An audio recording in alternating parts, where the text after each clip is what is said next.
Hello guys, welcome back. I'm going to cover in this video really quickly my builds and my take on the Eshin Sorcerer. I'm not going to be using my Let's Play of the Venomous Murderers just because all of episode 3 is going to be on builds, and it's just going to be a lot easier if you can see the character visually. So I'm using a save file of a different warband that I've been playing. So yeah, this is a rank 6 warband.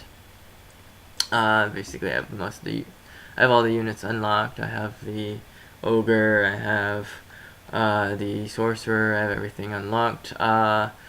Obviously, I can't have flawless every time, so some of my allies have fallen. I think I've lost 3 or 4 units in this warband so far, but pretty good since I never lost the actual battles. I just lost 1 or 2 units from the injuries, and got quite a lot of light injuries and stuff like that. So anyway, Eshin Sorcerer. So yeah, I've been playing a ton, like I've said, and testing out different items, different builds on each of these characters, and I've sort of decided upon like the most optimal build for myself, as well as just for being able to abuse certain game mechanics. So with the Eshin Sorcerer, it's actually kind of one of those builds that really abuses the heck out of a certain mechanic in this game, which is ambush. So I told you quite a while ago, and in several of my episodes or videos, that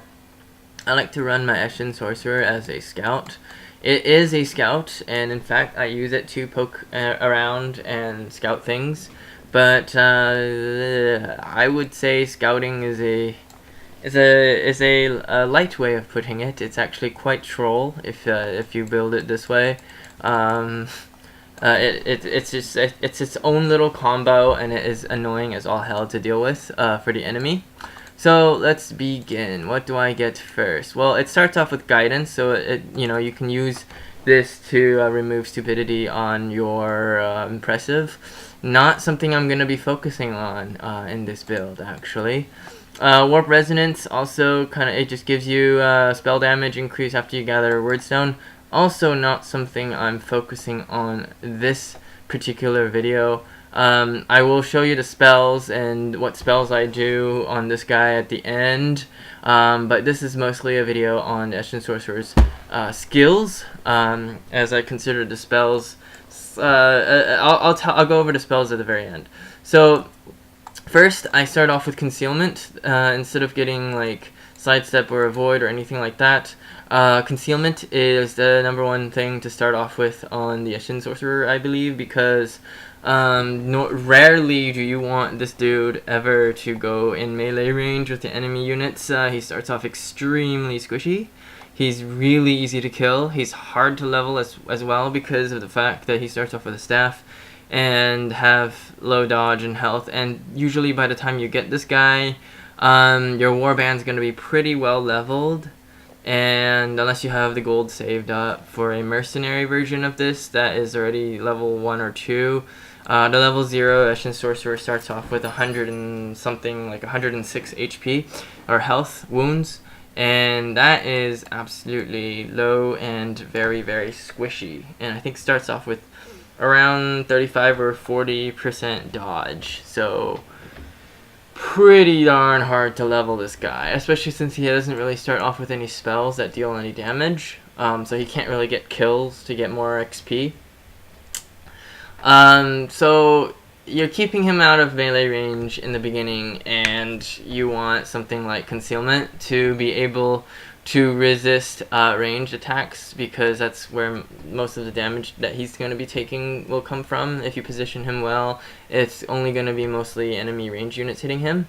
And then I actually want to emphasize that getting a shield and a spear as his primary weapons, and then having a staff as a secondary, because he rarely really needs to get to cast anything. If you're playing him my style, I like to use him to do the perception checks. So like I will literally sit there and have him do perception until it succeeds, and then walk him around towards the front and see if there's any enemies, and then walk him right back to the center or in the back of my my warband so that he doesn't get hit. So it's very important to get shield, because it gives you the extra range resistance and a little bit of melee resistance.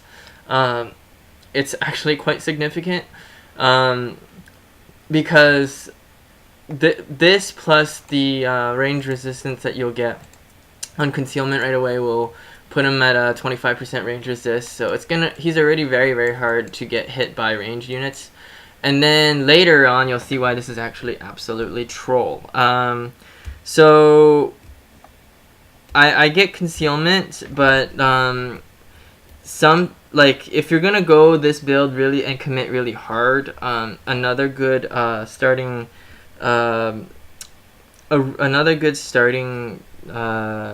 skill would be either Sixth Sense, which is it because you're scouting so much with this guy and you're using perception. Sixth Sense would be really great. I would only just get like level 1 Sixth Sense. It's really overkill to go a level 2 Sixth Sense. And then another alternative is to start with Knowledge Mordheim, which and you do start off with 8 intelligence. So once you get 1 skill point or 1 mental point, you can put it in to intelligence and get it to 9, so you can get Knowledge Mordheim, which increases your movement range by 1 meter. This is extremely helpful if you're scouting with him, and also keeping him out of danger because you can move him way easier. And then this is the part where this build gets extremely trolly, because aside from the first either Concealment or Sixth Sense or Knowledge Mordheim, the core of this build is actually to run him in and into enemy ambushes, because this whole build is going to be built around that mechanic. So there are 3 things that does this really well. First is Knowledge Ambush. I would max this if you're going to do this build. Absolutely required is you need to have level 2 Knowledge Ambush, and increases melee resistance by 40%. He definitely has the intelligence to go up this tree, so it's absolutely crucial that you get this like as soon as possible. Level 1 on this, and Vigilance. So combo with Vigilance. So if you max Vigilance, it's going to give you 20 melee resistance against ambush, as well as Knowledge Ambush. That's going to be a 40, so it's additional like 60% melee resistance against ambush. You start off with around 10 to 8, like 18 or so ish. If you get to the point where you actually can learn, if you can actually get to the point where you can learn Vigilance, you will definitely have like quite a bit of melee resistance, because I would basically only put weapon skill first. Don't get any ballistic or accuracy if you're going this build. You want as much melee resistance as possible. So like, you know, in another level or so, he'll be at 20-ish melee resistance, plus what you're getting from Vigilance level 2, plus what you're getting from Knowledge Ambush. He'll have like 80% melee resist against a ambush. And the reason why this build abuses it so hard is you walk right into an enemy ambush when you see it. If you're bringing out the enemy from behind like a doorway or around a corner, like you want to use this ability to walk up into an ambush to make the enemy charge you and miss. And so that you're basically pulling them out from behind cover. You're pulling them out willingly because they went into ambush mode, right? So what you do is you walk up to an ambush that you feel like you can pull him into the middle of the open, into like the open alleyway or whatever. You get him to miss, and then what you do is you get hit and run. You only need level 1 of this, because it just helps you disengage a little bit cheaper. You could it's optional to get a level 2, but there's a lot better things to get that I would put on in this build than to get hit and run. I would just get level 1 to give you the reduction of 1 strategy point so that you can move away a lot easier with the disengage. Just keep in mind that because we're trying to disengage as opposed to flee, because flee gets a free hit from the enemy, you do need to hit somebody with your melee weapon in order to trigger this, and you need to consider that you need to have 2 offense points at the end or after you hit them to be able to disengage, because disengage also costs 2 offense points. So it normally costs 2 offense points and 1 strategy point. This reduces the strategy point, which gives you more room to work with to run away if you need to, which you will. So yeah, what you do is you get him to ambush. When you see an ambushing enemy and he's like sort of with his allies, you can walk up to him and get ambushed. They'll charge up to you, and you will not get hit most likely because you'll have like 80% melee resist. It's like pretty hard to actually hit you with an ambush when you have that much melee resistance against ambushes. And then you can hit them once and just run away, or you can just disengage entirely. So hit and run, it's kind of optional, but I would still get it just in case. So the reason why this is absolutely troll is because of the spells. I will talk about it in a little bit. But basically, you drag out the enemy into the open, and because this is a scout, right? Because you're starting to turn with you're starting this turn with the ability to use the perception to sniff out enemies from behind walls and stuff. So you'll see them, and you'll see like around a corner, okay, they're ambushing, so I can get them out in the open. And then what you can do with that is get away afterwards. The enemy is left right out in the open, and the rest of your team can just charge in or do whatever you want with him, and they're out of position. It's easier to single out the enemy. But not only that, you've wasted their ambush, and you've taken out an obstacle for your team, which is absolutely great. However, this is not the only thing that you can do, because there's a 4th passive skill. I actually would consider getting okay, so yeah, remember the things that I mentioned: Concealment. It could also get 6th Sense or Knowledge from Mordheim. Just take 2 out of the 3. And then the next part is another kind of trolley scout build thing that I do, which is Careful Approach. Yeah, it's really stupid, because once you realize from your scouting information that somebody else is behind the wall and they're likely in Overwatch mode, and you don't want the rest of your team to take the damage, and you want someone to go in and charge their archer or whatever, you can just do Careful Approach, which will give your range resistance like 40%.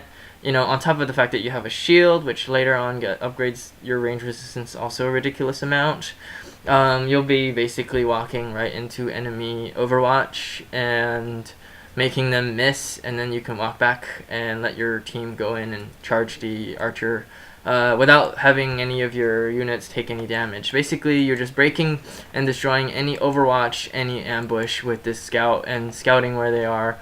It's extremely annoying, and you're getting any ambusher out of position by sort of forcing them to charge you into an area where they will be open to attack from your guys. And not only that, but because you're wasting their ambush, they're most likely missing.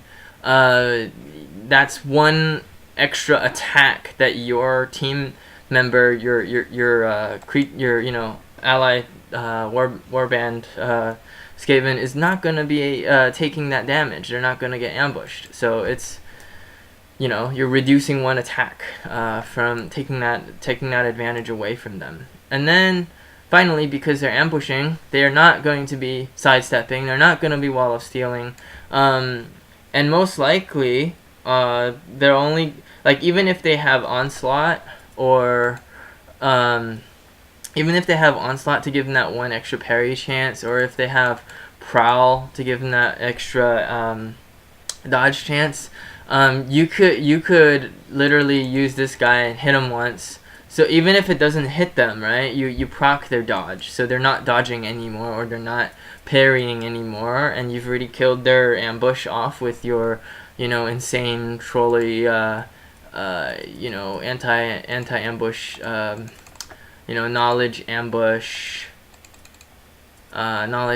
and vigilance. So, and then you hit them once to proc that dodge or parry chance, and then you just walk away, and then your allies can just charge in and kill them, because they have no dodge, they're not ambushing, they're just, and they're lower, they have less offense points at that point to really be able to counter attack like effectively. You've probably triggered 2 attacks on them, so unless they're like level 10, they can't even hit your ally. Yeah, and it's just incredibly frustrating to deal with this build. I know, because I've done it before in multiplayer, and people just go, what the hell. And then finally, your careful approach, because this guy is a spellcaster primarily, and that's where most of his damage and utility actually comes from, and the reason why you want to include him in your team.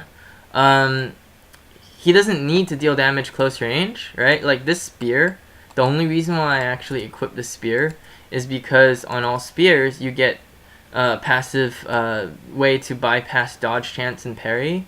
So like I was saying, if you walk into an enemy ambush, right, and you hit them, or you try to hit them, it'll have a better chance of hitting them, so that you can trigger something like hit and run, right? So you can hit and run a lot easier, but it's really not required. You don't have to use the spear, but the main reason why I want him to have this primary is to have his shield. The shield is just amazing. It just kills range damage on him. You could even technically go with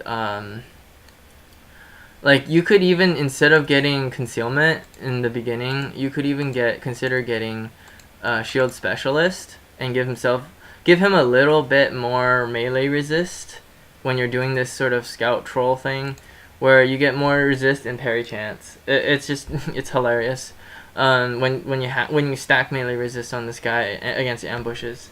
Anyways, so yeah, that's basically what you do against melee. Oh, and against ranged, I mentioned I mentioned careful approach, right? So with careful approach, you give like him 40% range resist, but see, this thing doesn't end your turn. You can also get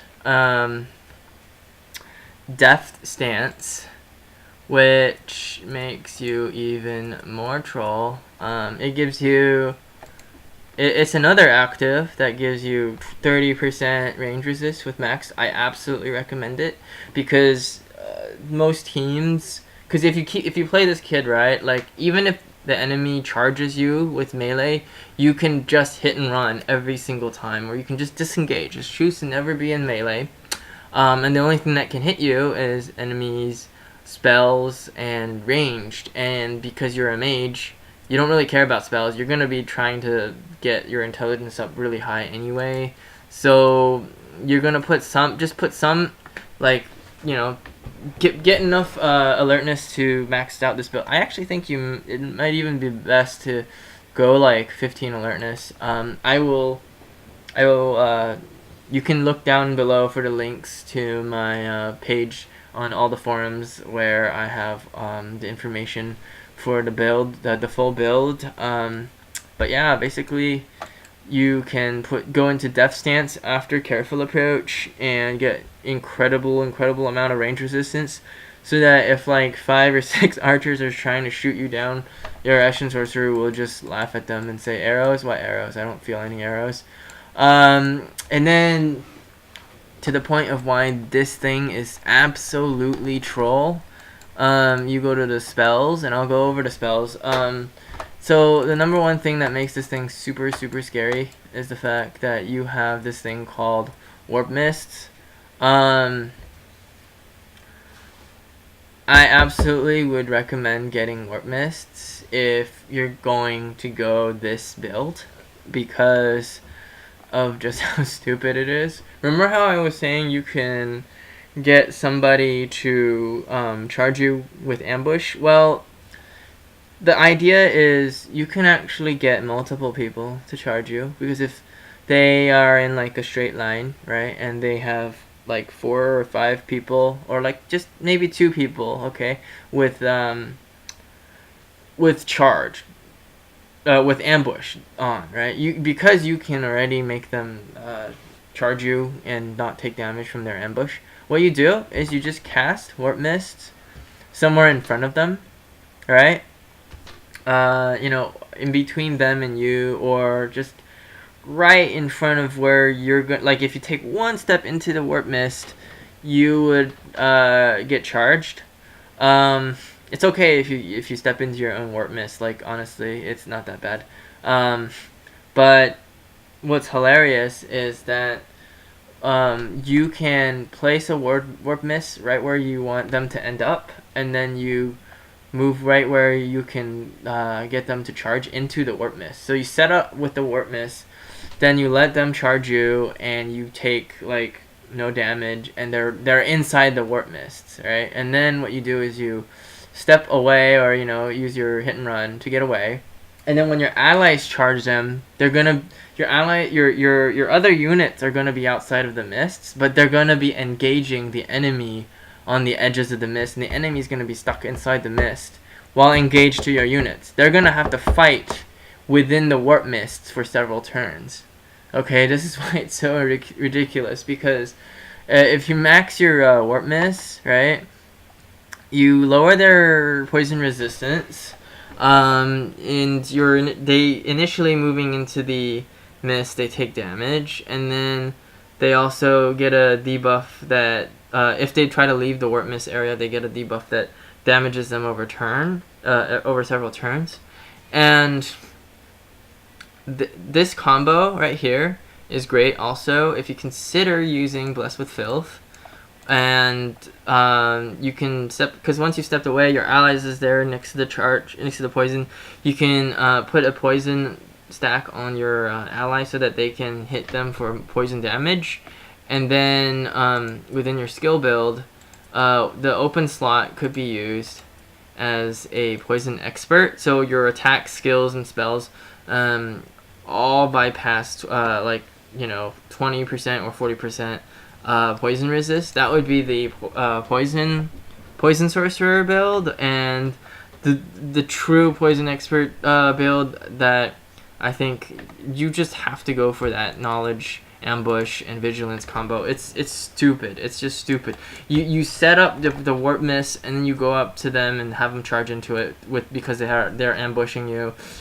And they're just gonna take a lot of damage, and because you're stepping away and letting your allies engage them for the rest of the fight, because you're not gonna stay there, you can put the poison on your allies. You can put the Blessed with Filth on your allies, and it's just hilarious how much poison damage you're gonna take, because your warp mist already makes them have lower poison resist. So this thing will go through. That warp mist will go through.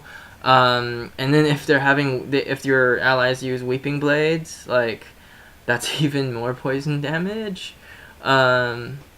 It's freaking hilarious and troll. But even if you weren't using any of these poison skills, I would still say this build, centering around the ambush and the ability to go against ranged, it makes the sorcerer extremely hard to take down, which is what you want.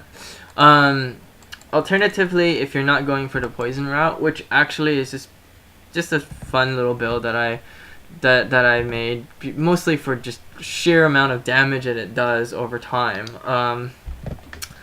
Instead of doing that, if you want a utility sorcerer, I recommend Gaze of the Horned Rat. Like, that's your #1 utility spell, because it lowers enemy offense points.